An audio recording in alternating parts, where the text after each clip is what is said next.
Question है, संयोजकता बंध सिद्धांत को समझाइए एवं इसकी सीमाएं लिखिए, बीवीटी। ये आप फर्स्ट ईयर में पढ़ चुके हैं, सेमेस्टर फर्स्ट में पढ़ा है ना आपने, तो आपके लिए और भी जी है। देखिए, सर्वप्रथम पॉलिंग ने यह सिद्धांत उपसंयोजक रसायन के लिए दिया था। वैसे तो थ्योरेटिकल पार्ट है भैया, लेकिन मैं आपको आंसर इसलिए लिख रहा हूँ क्योंकि आपकी पूरी हेल्प हो सके जिससे, क्योंकि कुछ भाइयों के पास बुक नहीं होंगी, किसी के पास क्या नहीं, तो मैं इसलिए आंसर भी लिख देता हूँ साथ में, जिससे आपको कोई प्रॉब्लम ही नहीं हो। देखिए दोबारा से, सर्वप्रथम पॉलिंग ने यह सिद्धांत उपसंयोजक रसायन के लिए दिया था। किसी उपसंयोजक यौगिक के निर्माण को निम्न प्रकार समझा सकते हैं। जो सर्वप्रथम ये जो सिद्धांत है बीवीटी, ये पॉलिंग ने दिया था। किस वैज्ञानिक ने दिया था भैया? पॉलिंग ने दिया था। ये किसी उपसंयोजक यौगिक के निर्माण को समझाने के लिए दिया था। देखिए इसके कुछ बिंदु हैं। सर्वप्रथम जो धातु आयन है अपनी समन्वय संख्या के बराबर खाली कक्षक उपलब्ध कराता है। सर्वप्रथम धातु आयन अपनी समन्वय संख्या के बराबर खाली कक्षक उपलब्ध कराता है। फर्स्ट पॉइंट यह है। सेकंड यह है कि केंद्रीय धातु परमाणु के ये रिक्त कक्षक संकृत होकर नए संकृत कक्षकों का निर्माण करते हैं। इनकी ज्यामिति क्या होती है? इक्वल होती है। देखिए, जब बॉन्ड दो हो तो संकरण कौन सा होगा? sp। ज्यामिति कैसी होगी? देखिए आप सभी जानते हैं। थर्ड, जब 3 बॉन्ड हो तो संकरण sp2 होगा, त्रिकोणीय ज्यामिति होगी। 4 बॉन्ड हो तो sp3 संकरण होगा, चतुष्फल की ज्यामिति होगी। 5 हो तो sp3 भी संकरण होगा और ज्यामिति होगी त्रिकोणीय द्विपिरामिडीय। 6 है, यदि sp3d या d2sp3 संकरण हो तो ज्यामिति कैसी होगी? अष्टफल की होगी। ये तो इसके 2 पॉइंट हो गए। थर्ड पॉइंट देखिए, इस तरह से इसमें आपको 5-6 पॉइंट लिखने और आपसे क्या पूछेगा? सीमा पूछेगा। भाई ये मोस्ट क्वेश्चन है और यही आएगा। इस चैप्टर में कुछ है ही नहीं, यही टॉपिक है। इस बार आपके टर्म टेस्ट अच्छे जाने चाहिए ना सभी के, जिससे आपको सेमेस्टर में प्रॉब्लम नहीं आए भैया। क्योंकि एक ये सही है कि इस बार सभी के टर्म टेस्ट एक साथ ही हैं, जिससे आपका सिलेबस भी सेम ही है। थर्ड पॉइंट देखिए, अंत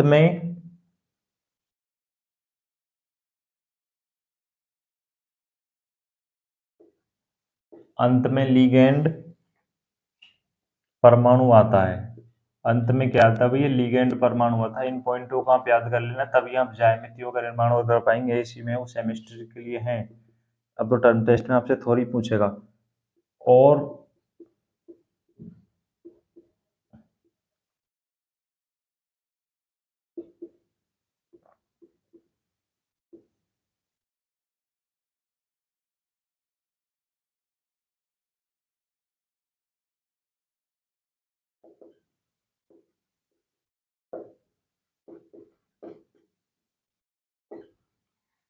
थर्ड पॉइंट क्या है? अंत में लिगेंड परमाणु आता है। अंत में क्या आता है? लिगेंड परमाणु आता है और धातु के खाली कक्षकों में इलेक्ट्रॉन देता है। 4 पॉइंट देखिए,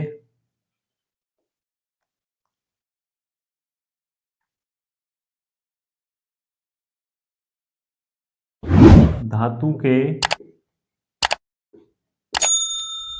भरे हुए असंकृत डिकक्षक, असंकृत डिकक्षक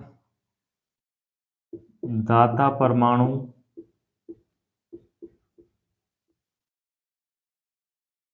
परमाणु के खाली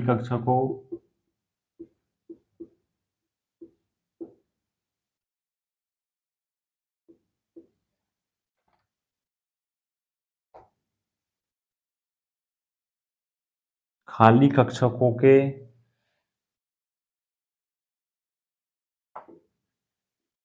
साथ अति व्यापन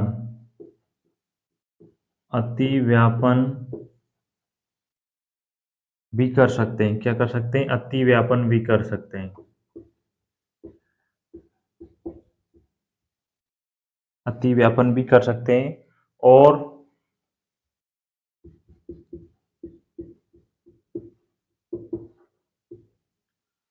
पाइबंद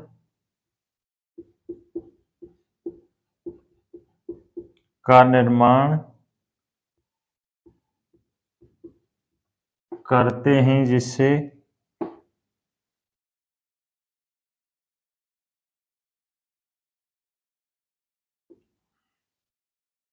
पश्चबंधन कहते हैं। क्या कहते हैं भैया? पश्चबंधन कहते हैं।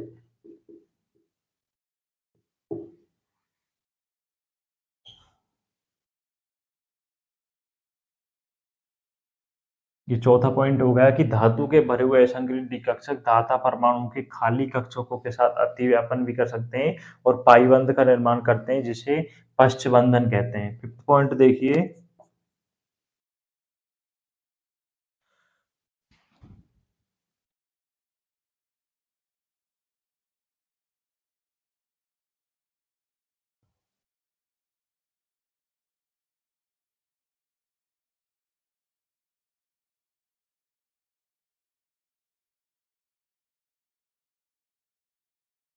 अगर भैया किसी को इंग्लिश मीडियम में चाहिए ना तो मेरे को मैसेज कर देना आप। मैं इंग्लिश में उपलब्ध करवा दूंगा इसकी तुम्हें।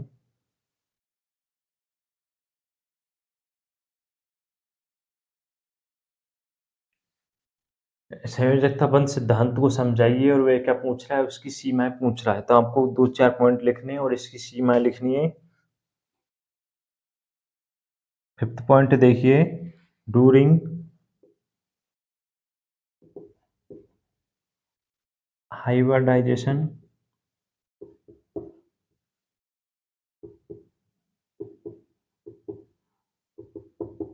डूरिंग हाइब्रिडाइजेशन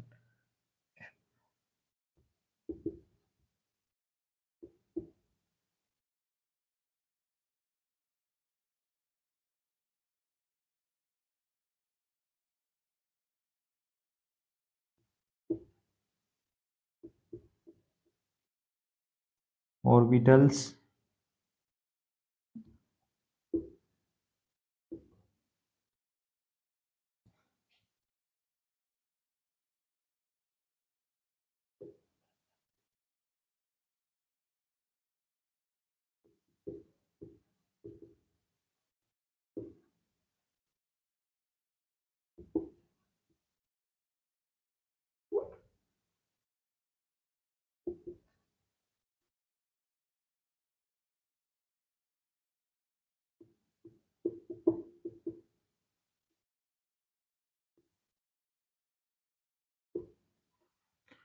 ये फिफ्थ पॉइंट हो गया आपका। और पॉइंट आप भैया बुक से देख लेना। आप इंग्लिश में आगे आपको समझ नहीं आएगा फिर। मेरे पास बुक है नहीं, मैंने लिखा देता आपको और आप बुक से देख लेना।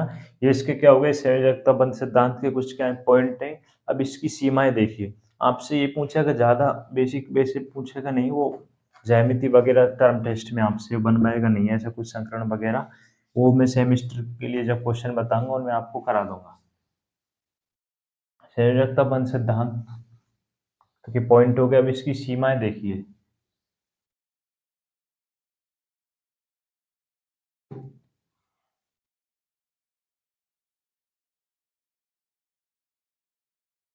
सीमाएं देखिए।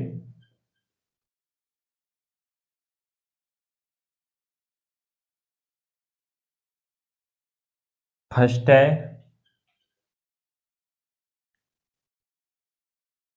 यह आंतरिक यह आंतरिक व बाह्य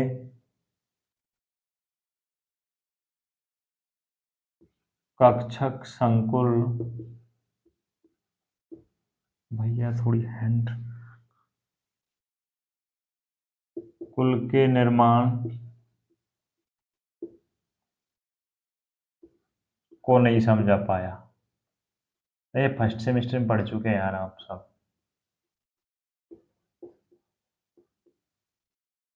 यह आंतरिक व बाह्य कक्षक संकुल के निर्माण को नहीं समझा पाया। सेकंड देखिए, यह अभिक्रिया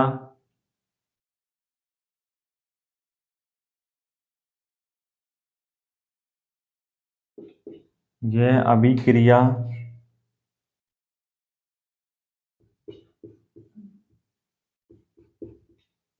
वेग और उनकी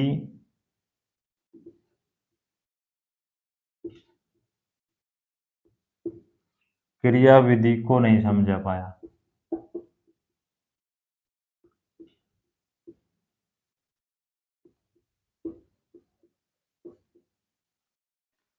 फर्स्ट पॉइंट था ये आंतरिक और बाह्य कक्षक संकुल के निर्माण को नहीं समझा पाया। सेकंड पॉइंट है यह अभिक्रिया के वेग और उनकी क्रियाविधियों को नहीं समझा पाया। थर्ड पॉइंट देखिए, इस सिद्धांत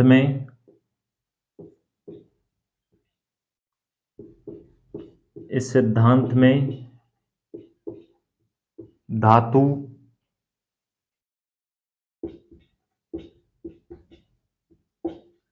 आयनों पर अधिक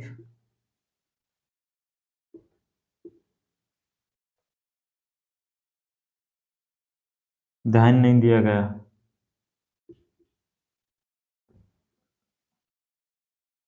ध्यान दिया गया। ध्यान दिया गया। इस सिद्धांत में धातु आयनों पर अधिक ध्यान दिया गया। फोर पॉइंट देखिए, बीबीटी जो संयोजकता बंध सिद्धांत है, बीबीटी संकुलों के स्पेक्ट्रा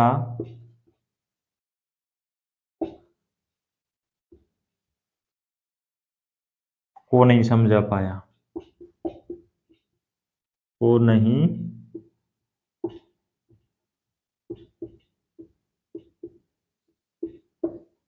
पाया। यह क्या हो गई, संयोजकता बंध सिद्धांत की सीमाएं भैया।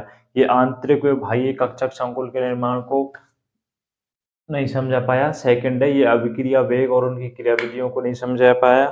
थर्ड है इस सिद्धांत में धातु आयनों पर अधिक ध्यान दिया गया।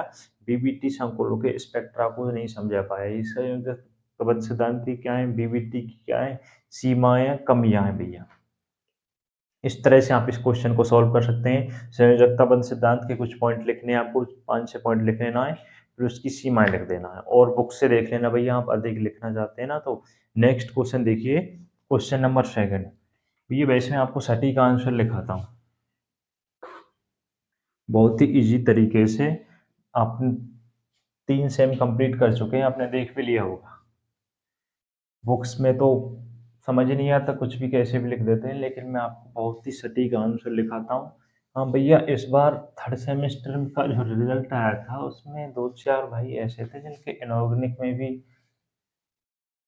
पास नहीं हो पाया। यार ऐसा तो नहीं होना था, इनऑर्गेनिक में तो 10-12 नंबर का मैटर तो जब भी आ गया था वीडियो में से। ऑर्गेनिक में भी हो गए ठीक ठाक सभी।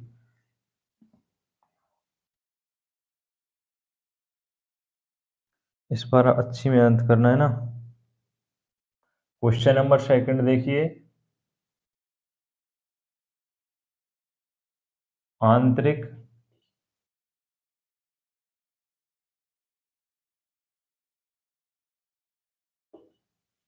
कक्षक संकुल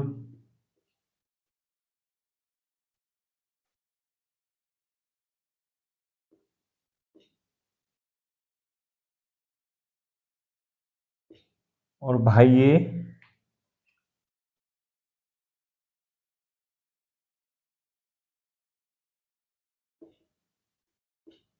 कक्षक संकुल, आंतरिक कक्षक संकुल और बाह्य कक्षक संकुलों को समझाइए।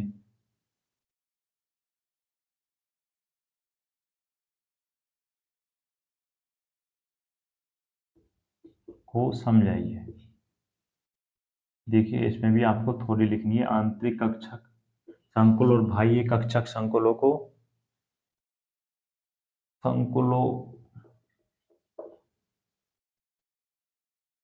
संकुलों को समझाइए।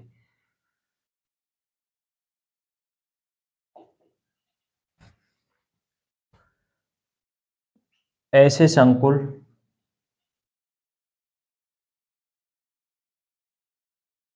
ऐसे संकुल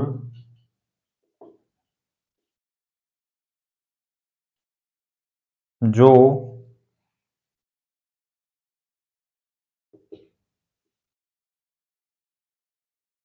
संकरण के दौरान ऐसे संकुल जो संकरण के दौरान आंतरिक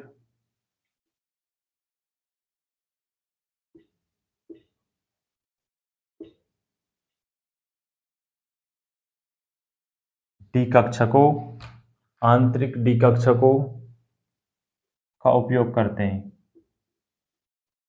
क्या करते हैं, उपयोग करते हैं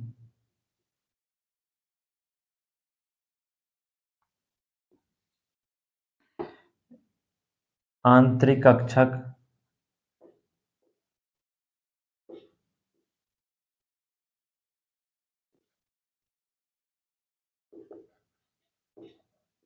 आंतरिक कक्षक संकुल कहलाते हैं।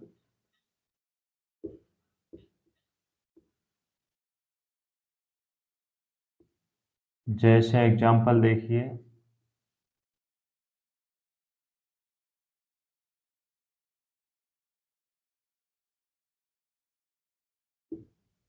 CONH3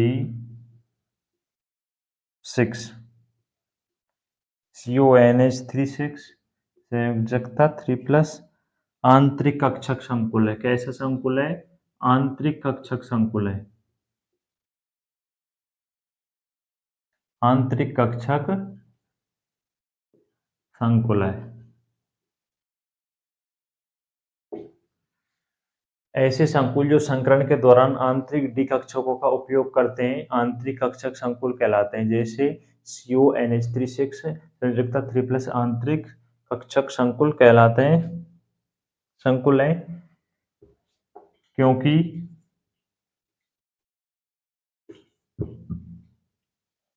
ये अंदर वाले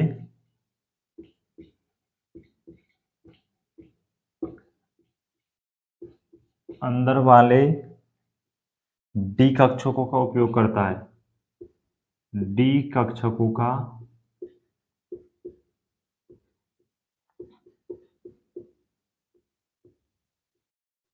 उपयोग करता है। आंतरिक, ये क्योंकि अंदर वाली डी कक्षकों का करता है, उपयोग करता है, इसलिए इसका संकरण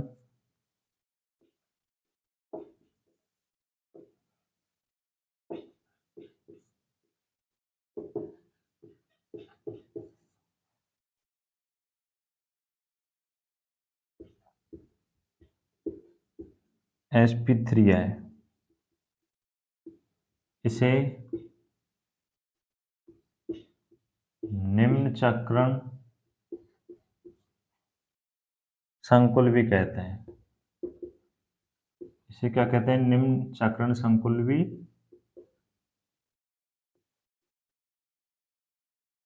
कहते हैं। इसे निम्न चक्रण संकुल भी कहते हैं। ऐसे संकुल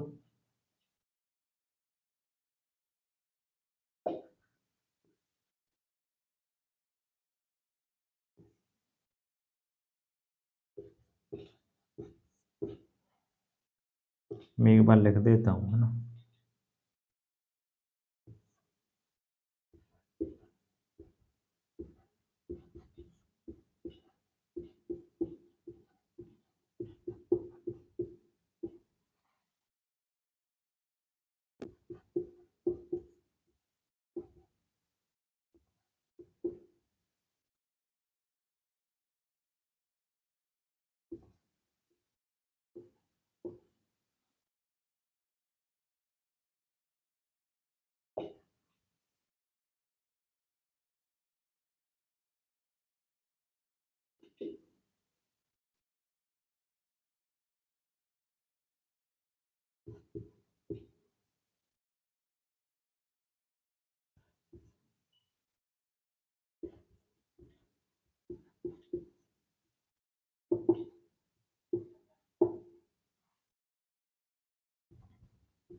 ये क्वेश्चन नंबर सेकंड है, आंतरिक कक्षा को बाह्य कक्षक संकुल को समझाइए।